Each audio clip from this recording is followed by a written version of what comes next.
어떻게 보면 현대인들이 가장 많이 경험하고 있는 불편감 중에 공황장애, 강박증, 불면증 등등이 있습니다. 이 모든 증상들의 공통된 바탕이 있어요. 네. 바로 불안입니다. 불안은 이렇게 다양한 증상들을 만들어내면서 우리의 영혼을 갉아먹고 힘들게 만들거든요.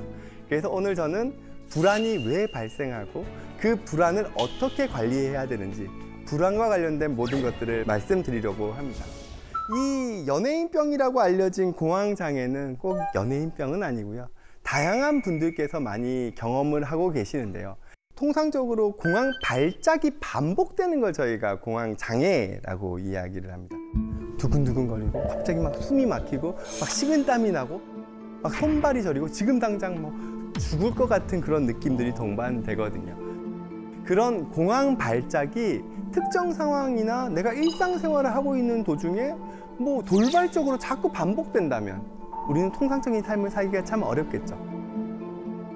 2021년도, 네. 즉 2년 전이죠. 2년 전 한 해 동안 우리나라에서 진료를 본 공황장애 환자분들은 우와 20만 명이 넘어섰고요. 20만 명이 넘어섰고 지금 급격하게 증가하고 있는 추세입니다. 약 6년간 2배 정도가 늘어났다고 하니까요. 이렇게 공황장애가 많이 늘어난 이유는 뭐 여러 가지 요인들이 있을 겁니다. 하나는 우리가 공황장애에 대해서 너무 익숙해졌어요. 이제 연예인분들 중에서 이제 공황장애를 앓고 있다라고 고백하시는 분들도 있다 보니까 우리가 정신과 질환 중에서 공황장애에 대한 거부감이 가장 적습니다. 예. 그래서 진료실에 오시는 분들 중에서는 진료실 오자마자 저 공황장애예요 라고 이야기하기 전에도 말씀하시는 분이 있고요. 근데 이렇게 조금 흔하게 진료를 보고 있는 이 공황장애, 그중에 대표적인 증상인 공황 발작은 몇 % 정도의 사람들이 일생 중에 경험을 하게 될까요? 10명 중에 5명은 그래도 느끼지 않을까요? 5명은 그래도 느끼지 않을까요? 근데 저는 네네네. 정답입니까? 아, 정답과 유사할 수 있는데 좀 더 정확한 정답이 이미 나올 정답이 수도 있으니까요. 나왔는데 제가 들어가는 거는 불안하지 말고 들어가. 지금 공황 올 것 같은데. 유나 씨는 5명이라고 했는데 저는 10명 중에 10명이 다 겪었는데 이 중에 인지를 한 사람과 못한 사람이 있을 거라고. 우와! 100% 정답! 100% 정답! 우와, 정말 100%! 제가 멘트를 적어온 거를 정확하게 다 하셨어요. 그렇습니까? 네. 통계상 잡혀있는 우리가 공황 발작을 경험할 수 있는 확률은 한 40% 정도라고 이야기를 합니다. 근데 많은 수에서 내가 공황 발작이 있었음에도 불구하고 이게 그때 당시의 컨디션이나 몸의 문제라고 생각하고는 그 다음에는 증상이 안 생기니까 좋아졌다라고 생각하고 그거를 공황 증상이라고 생각을 안 해요. 뭐 체했나? 네, 맞아요. 혹은 내 몸이 갑자기 컨디션이 뭐가 안 좋나? 피곤한가? 이런 거죠. 그래서 그런 분들까지 다 합하면은 70%가 넘을 거로 생각을 하고 거의 대부분의 사람들이 일생 중에 한 번 이상은 경험할 거라고 이야기를 합니다.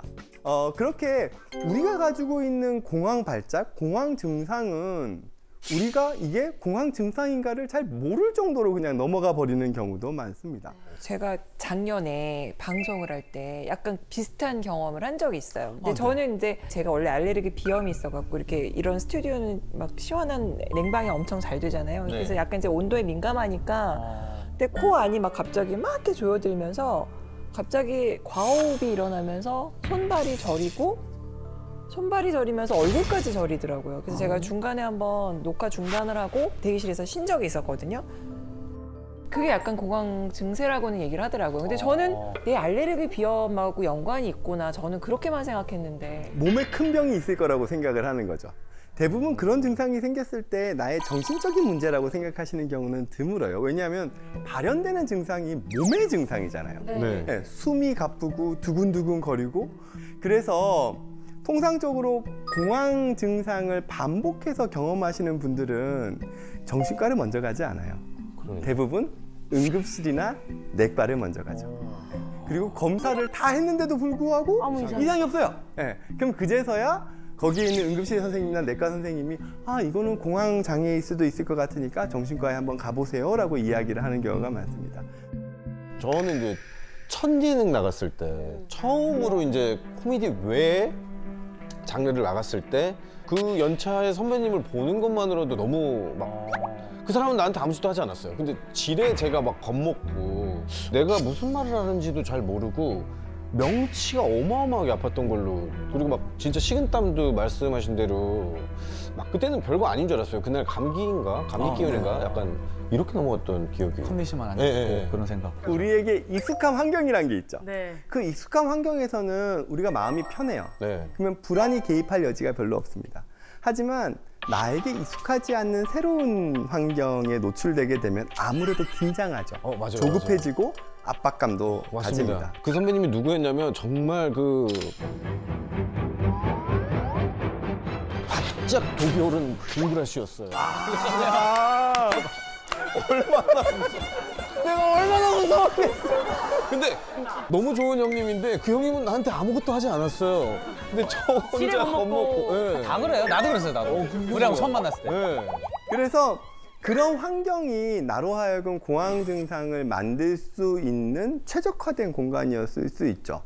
그런 면에서 생각하면은 저에게 지금 이 공간은 그런 공간이네요. 공황장애를 유발하기에 아주 최적의 적합한, 공간이네. 예, 불만 딱 붙이면 활활 타오를 수 있는 그런 환경에서 제가 지금 이렇게 앞에서 말씀을 드리고 있는 중입니다. 이러한 공황 증상이 발생하는 이유는 어떤 걸까라는 거죠. 뭘까 대체? 공황 증상은 정신적인 부분에서의 불안, 예, 정신적인 영역이 신체적인 영역으로 발현되는 거거든요. 왜냐하면 두근거리고 숨 막히고 저리고 어지럽고 식은땀 나고, 그거를 연결해주는 고리가 교감신경이라는 자율신경계입니다.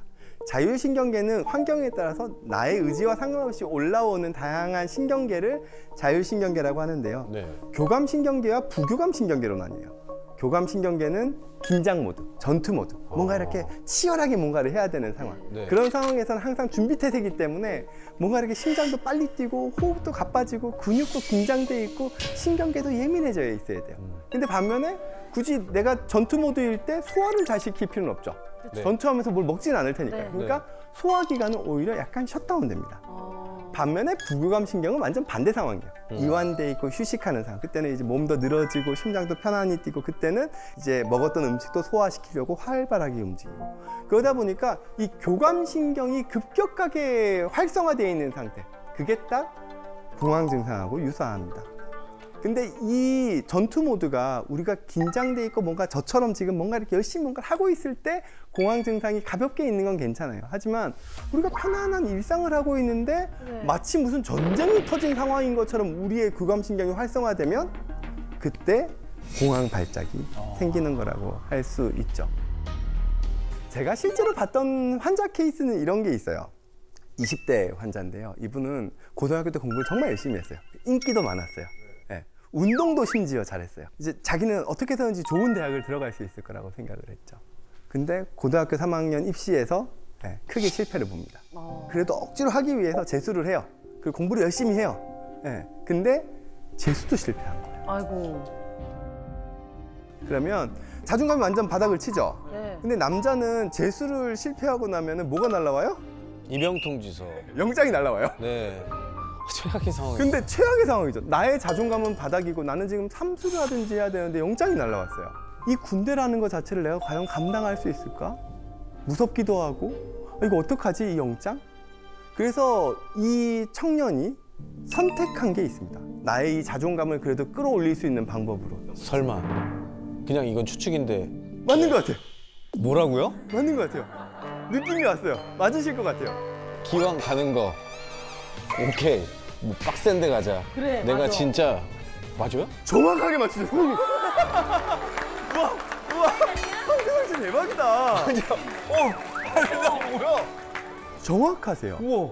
이 친구가 해병대를 지원한 거예요. 아, 엄청 힘든데. 근데 이 해병대에 지원하게 된 그 심리적인 이유는 아마 저보다는 김병희 교수님께서 더 잘 설명해 주실 수 있지 않으실까 싶어서 제가 조금 토스를 하고 싶은데요.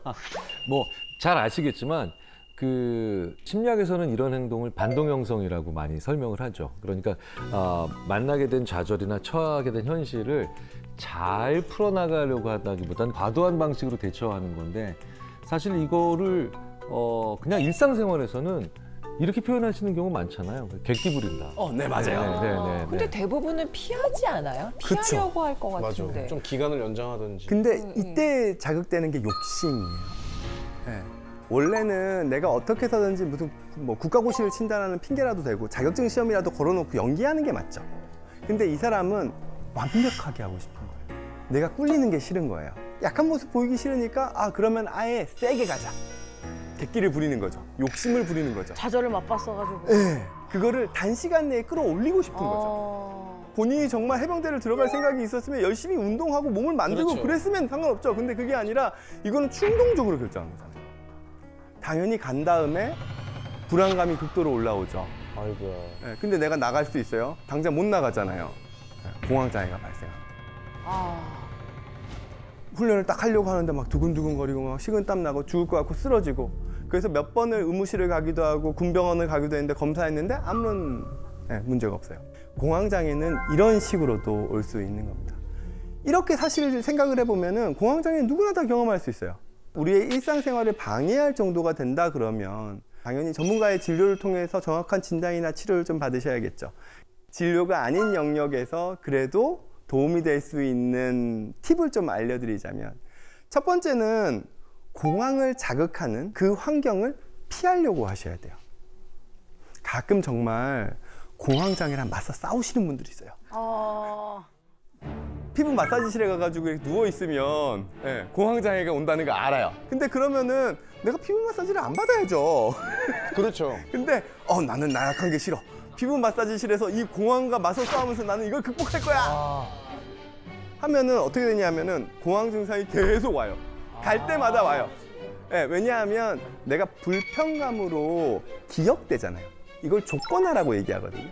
파블로프의 개 실험 보면은 종 딸랑딸랑 흔들면은 밥 주면은 종만 흔들어도 침이 나오는 것처럼 내가 피부 미용실만 가면은 공황장애가 오죠. 아무리 견디려고 해도 와요. 들어가지 않아도요.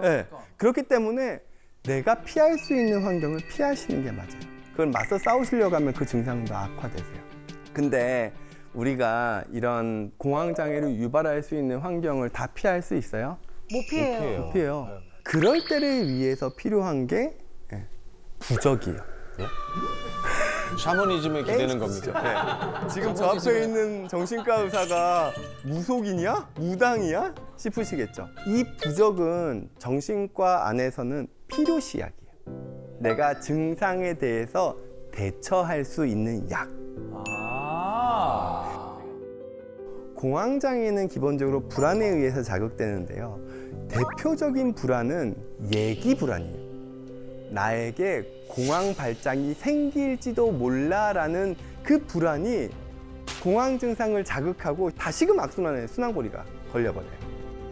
그렇기 때문에 나 이거 대처할 수 없을 것 같아라는 그 예기 불안을 잠재워 주는 게 중요한데, 그때 필요한 게 필요시약, 부적이라는 거죠. 이런 것과 관련해서 대표적인 실험이 하나 있습니다. 공황장애 환자 20분을 10명 나눠서 A그룹, B그룹으로 나눕니다. 그래서 A그룹에 있는 환자분들에게 이렇게 이야기하는 거죠. 당신이 이제부터 실험을 위해서 방 안에 들어가실 텐데, 이런 램프에 전구에 불이 들어오면서 이산화탄소 가스가 그 방 안으로 유입될 거예요. 근데 공황장애 환자분들은 이산화탄소가 많은 환경이 되면 공황장애가 살짝 유발돼요. 왜냐하면 이산화탄소를 많이 흡입하게 되면 좀 갑갑하거든요. 이 갑갑함이 공황 증상을 악화시키는 거죠. 그래서 내가 정말 이 공황장애 때문에 너무 힘들 때는 의자 옆에 버튼이 있으니까 그 버튼을 누르게 되면 이산화탄소의 주입이 다시 끊기게 되고 정상적인 공기 환경으로 바뀌게 됩니다 라고 이야기를 해주고요. B그룹에는 방 안에 들어가서 이산화탄소가 들어오는 것도 똑같아요. 근데 옆에 버튼이 없어요. A그룹과 B그룹 중에 어떤 그룹에서 공황장애가 훨씬 더 많이 생겼을까요? B요. 당연히 B그룹이죠. 네. 근데 여기에 이 실험에 하나의 함정이 있습니다. A그룹에 있는 그 버튼은 작동을 하지 않아요. 이걸로 내가 이산화탄소를 조절하면서 나의 공황장애를 막을 수 있어. 그 믿음이 예기 불안을 막아준 거예요. 믿는 구석이 하나 있는 거네요. 그러네. 근데 여기까지만 보면은 불안이라는 것 자체가 무조건 다 나빠 보이죠. 병도 만들고 인간관계도 파괴하고. 근데 불안이라는 게 꼭 그렇게 무작정 나쁘다고만은 볼 수는 없습니다. 왜냐하면 불안은 기본적으로 우리가 가지고 있는 본능이에요. 불안이 적절하게 있어야 우리는 위험을 미리 예비하고, 대인관계에서도 일정 부분의 불안이 있어야지 서로를 맞추면서 관계를 돈독하게 나갈 수 있거든요. 근데 중요한 건 이 불안이 없으면 어떻게 될까요? 사이코패스가 불안이 없다는 얘기를 합니다. 사이코패스가 불안을 느끼지 못한다는 이야기를 하고, 이 불안이 없기 때문에 타인의 반응을 신경 안 쓰면서 충동적으로 스스럼 없이 공격적인 행동을 할 수 있다라고 이야기를 하죠. 그러니까 왜 동물이 끔찍하게 죽임당하는 걸 보고 뭐 동공이 커지거나 뭐 심박수가 올라간다거나 땀이 흐른다거나 이런 행동이 없거든요. 그러니까 자기의 불안을 제대로 인식을 못하는 사람이 사이코패스가 아닌가라는 생각을 해보는데 실제로 그런 연구자들이 꽤 있거든요. 네, 그래서 이게 쉽게 결론 내릴 수 없는 문제 같아요. 저도 교수님 의견에 거의 100% 동의해요. 사이코패스는 불안을 못 느끼는 게 아니라, 불안이 없는 게 아니라 본인이 억압해요. 억압해서 인식을 하지 못한다는 게 저의 생각입니다. 또 그렇게 주장하시는 정신의학자들도 실제로 있어요. 제가 진료를 볼 때 많이 보는 환자분들이 암 경험자분들이시거든요. 제가 정신종양학을 전공했기 때문에요. 지금의 암은 예전의 암이랑 상당히 달라졌어요. 암과 관련돼서 이제 가장 치료와 관련된 객관적인 지표가 5년 생존율을 이야기하는데요. 최근 5년 암 생존율은 약 70% 정도를 보여주고 있습니다. 그리고 이러한 수치는 예년에 비해서 약 30% 가까이 증가했다는 거죠. 이분들에게는 엄청난 죽음에 대한 공포를 경험하셨던 분들이시죠. 근데 오히려 저보다 삶의 가치나 삶의 의미를 더 깊이 깨달으시면서 하루하루의 삶을 정말 소중하게 살아가시는 분들이 너무 많아요. 이걸 저희가 정신의학 용어에서는 뭐 회복 탄력성이나 심지어 외상 후 성장이라는 표현으로도 이야기하게 돼요. 그게 우리가 죽음에 대한 불안을 한번 경험했기 때문에 삶을 살아가는 시선이 달라져 버리는 거죠. 결국 우리의 불안은 없앨 수 있는 게 아닐 거예요. 이 불안이 적절한 거리를 유지해주면 우리의 삶은 긍정적인 방향으로 가요. 내 대인관계도 그렇고, 나의 사회적인 역할도 그렇고, 나 스스로도 그렇고요. 그러니까 우리에게 중요한 건 불안을 없애려고 막 씨름을 하거나, 불안을 무시하려고 하거나, 불안을 억압하려고 하거나, 이게 아니라 끊임없이 관리하려고 하는 삶을 살 때 우리의 인생이 보다 행복한 삶, 건강한 삶으로 갈 수 있지 않을까 생각을 합니다.